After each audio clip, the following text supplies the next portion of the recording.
د مهمو خبرونو سرټکي. د ملګرو ملتونو د کارپوهانو لخوا د افغانستان او پاکستان ترمنځ د اوربند غوښتنه.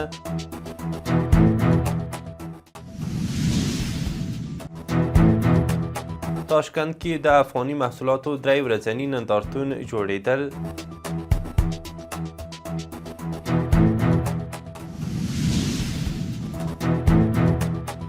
د اختر په شپو او ورځو کې بلخ کې د ترافیکي پیښو له امله مرګ ژوبله.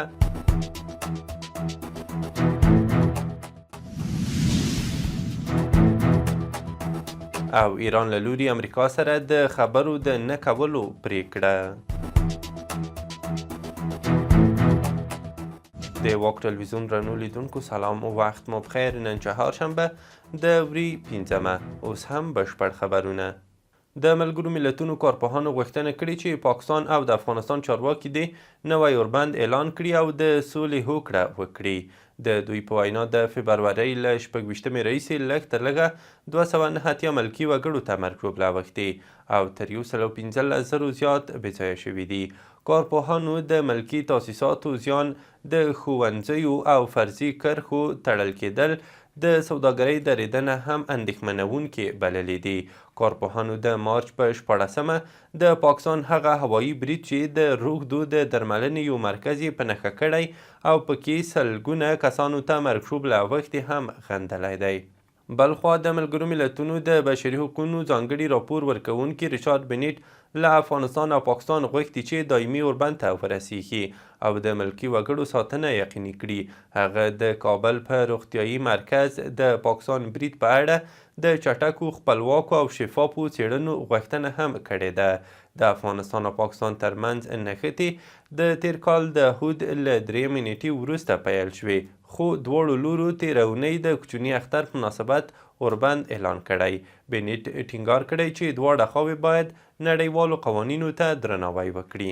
د افغانستان د سوداګرۍ او پانګونې خونې په یوه خبرپاڼه کې ویلي چې د ازبکستان په تاشکند ښار کې د میډ ان افغانستان د سرلیک لاندې د افغانستان د محصولاتو لومړنی لوی نندارتون نن د مارچ په 25 پرانیستل کیږي.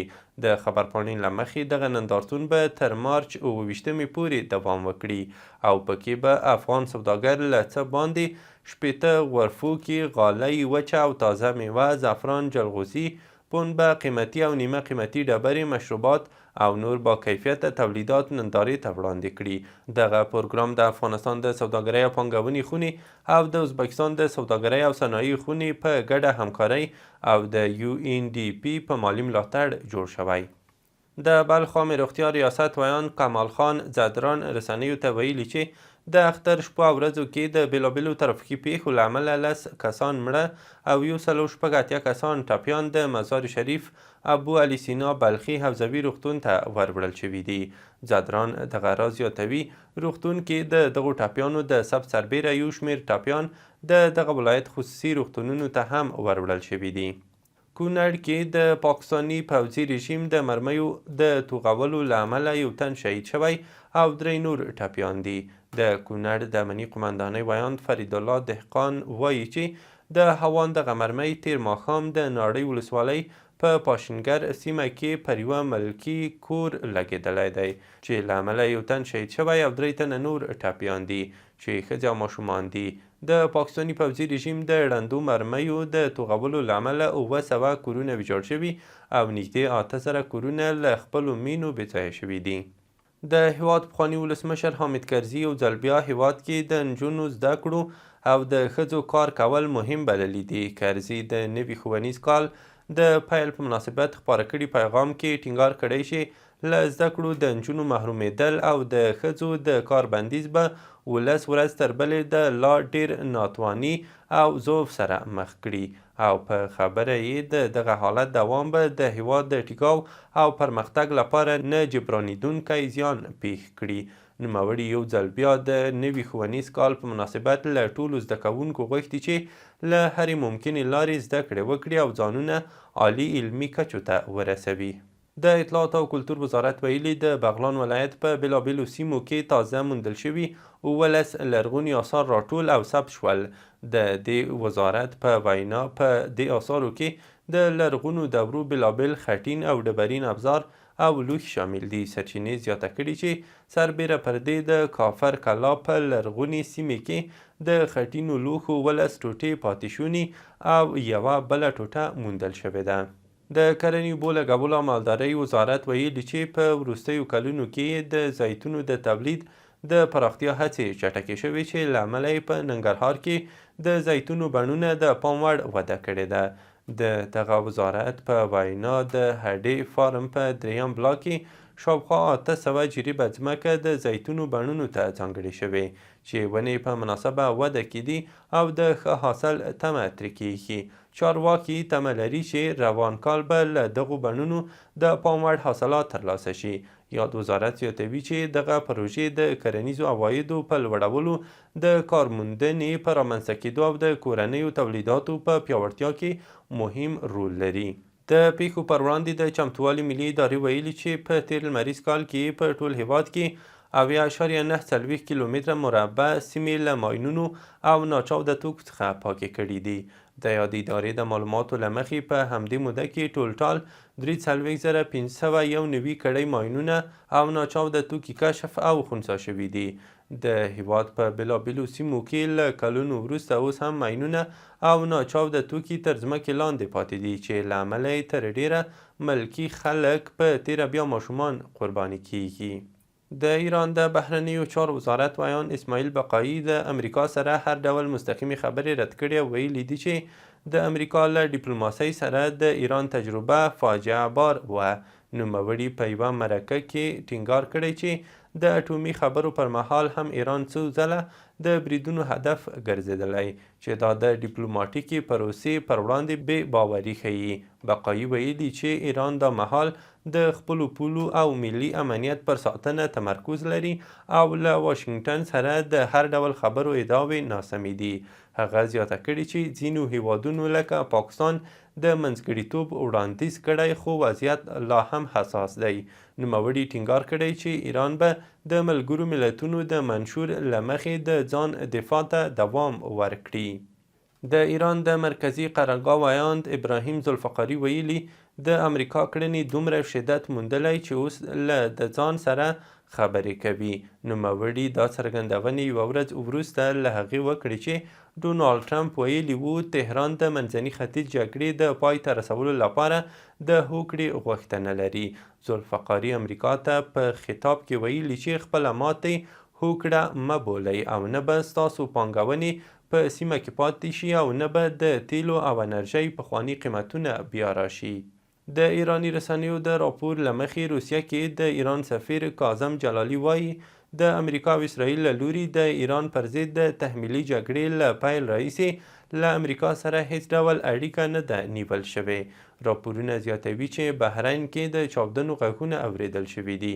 ویل کیږي چې هلته د امریکا پوځي اډه یو ځل بیا په نښه شوې ده.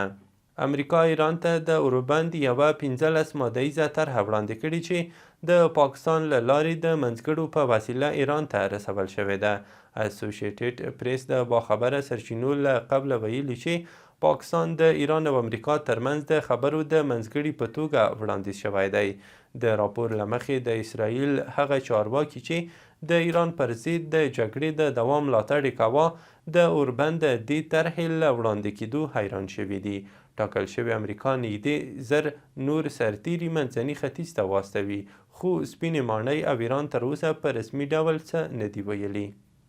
ایراني رسنیو ویلي چې د سپاه پاسداران ځواکونو د اسرائیلو په شمال کې مهم ستراتیژیک هدفونه او پوځي تاسیسات په نښه کړي دي.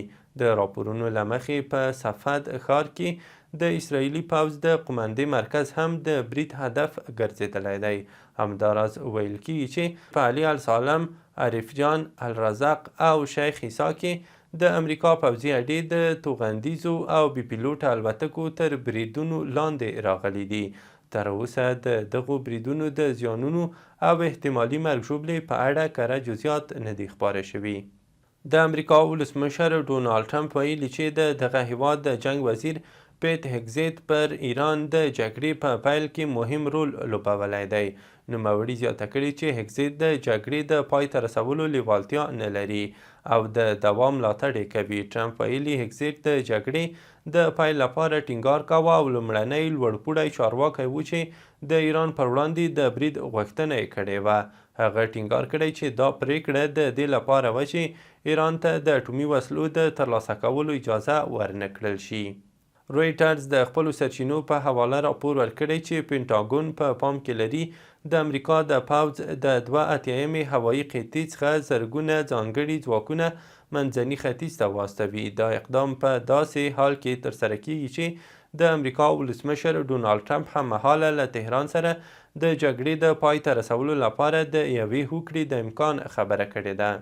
د فرانسې د پوځ لوی درستیز فابیان ماندو ویلي امریکا په داسې متحد بدله شوې چې کړنې یې ورځ تر بلې د اټکل وړ نه دي او دا وضعیت د فرانسې پر امنیت او ملي ګټو اغیز کوي. نوموړي په پاریس کې یوې غونډې ته ویلي چې امریکا ځینې پوځي پریکړې د خپلو متحدینو له سلا پرته نیسي او کله ناکله له مخکې خبر هم نه ورکوي.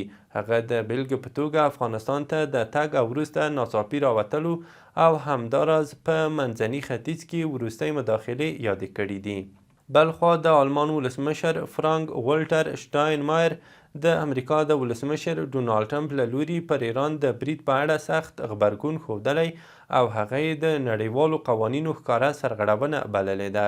نوموړي دا اقدام یو سیاسي ناورین یاد کړی او ویلي دي چې دې جګړې ته هیڅ اړتیا نه وه او د مخنیوي امکان یې موجود و.